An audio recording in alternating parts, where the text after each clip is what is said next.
Hello children, today I am going to explain Ranga's marriage by Masti Venkatesha Iyengar, linewise. Ranga, the accountant's son, is one of the rare breed among the village folk who has been to the city to pursue his studies. When he returns to his village from the city of Bangalore, the crowds mill around his house to see whether he has changed or not. His ideas about marriage are now quite different, or are they? Now, Ranga is the accountant's son who got the opportunity to go to Bangalore to study. He was the first from his village to go to a city to study. When he returns to his village, the villagers are very curious whether he has changed or not. So they crowd around his house to see if he has changed or not. His ideas about marriage are quite different.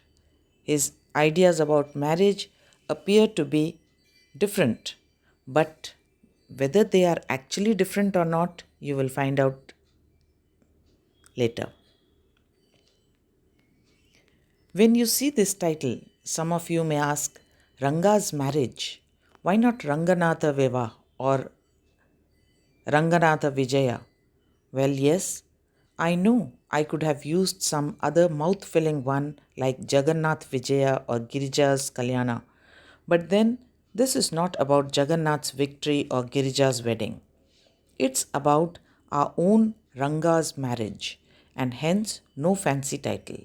Now, here the author says that the reader might wonder as to why the title Ranga's marriage is so simple, so informal. Why not some pompous title like Ranganatha Vijaya or Ranganatha Viva? He says he has chosen a simple title because the story is about Ranga. It's our own Ranga's marriage, he says. That means he is very affectionate with this person, Ranga. And hence, no fancy title, no formal or pompous title was necessary according to him. Hosahalli is our village. You must have heard of it. No? What a pity. But it is not your fault. Now, the author, narrator belongs to a village, Hosahalli. He thinks quite highly about his village. That is why he asks the reader if you've heard about it. No, what a pity. But it is not your fault. There is no mention of it in any geography book. Those sahibs in England writing in English probably do not know that such a place exists and so make no mention of it. Our own people too forgot about it. You know how it is? They are like a flock of sheep. One sheep walks into a pit, the rest blindly follow it. Now, he tries to tell the reader as to why his village is not known to them, because no one has marked it on the map. The English people also did not mark it. They probably did not even know that such a village existed. And so the Indian cartographers also did not mark because they also probably did not know.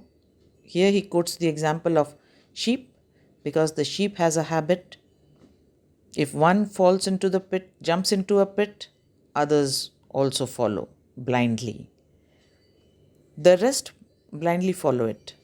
When both the sahibs in England and our own geographer have not referred to it, you cannot expect the poor cartographer to remember to put it on the map, can you? So he reasons out and he says that when the sahibs in England and our own geographers did not refer to it, how could poor cartographer remember it? It was not his fault also. And so there is not even the shadow of a village on any map. So there is no mention of such a village on any map. Sorry, I started somewhere and then went off in another direction. If the state of Mysore is to Bharatvarsha what the sweet Karigodabbu is to a festive meal, then Hosahali is to Mysore state what the filling is to the Karigodappa. So now he feels sorry that he wandered away in another direction. He wandered away about the existence of the map on the existence of the village on the map.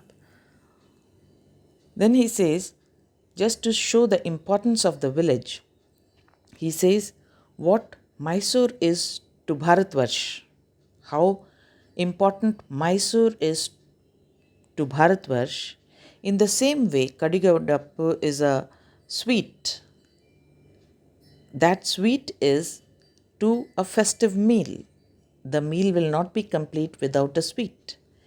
And further, he compares that the filling in the sweet is the main part of it.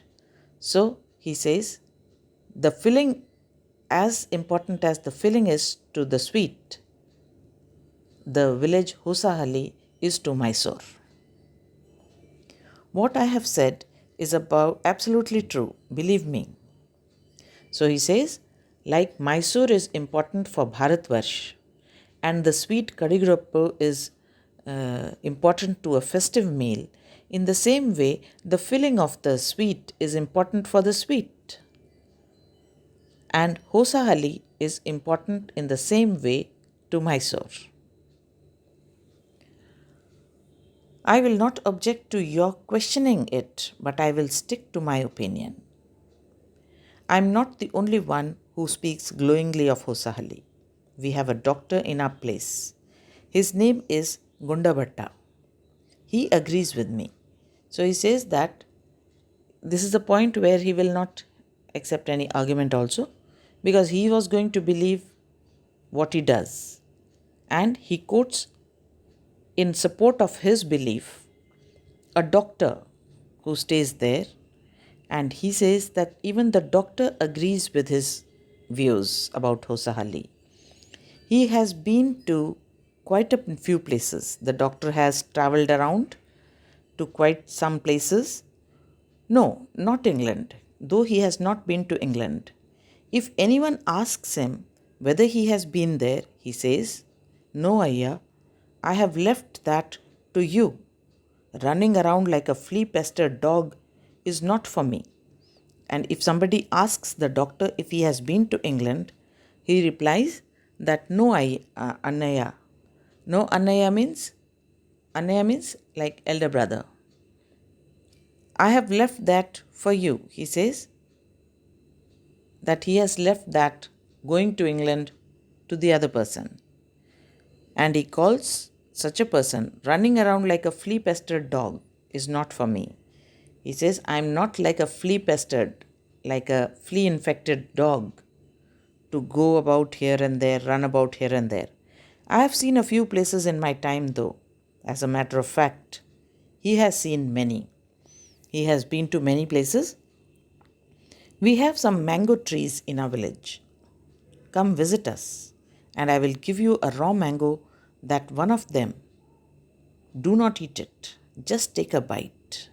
He says that you come to our village and he will give a mango, a raw mango. And he suggests that don't eat it, just bite, just sink your teeth in it.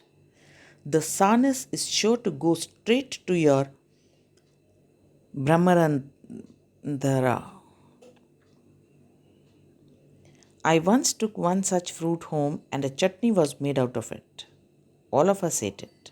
The cough we suffered from after that, it was when I went for the cough medicine that the doctor told me about the special quality of the fruit. Now, he speaks quite highly about his village, and then he goes on to describe the mangoes, the raw mangoes found in that village, which are quite special for their sourness. Because He says that if you give just a bite, don't eat it, the sourness will hit right into your head. That is Brahmarandra, that is the head. He says, he once took one such fruit home and a chutney was made out of it. All his family members ate and they all suffered from a terrible cough. When he went to the doctor for the cough medicine, the doctor told the special quality of the fruit. The doctor told him that that particular mango was too sour and that was the cause of cough for all of their family members.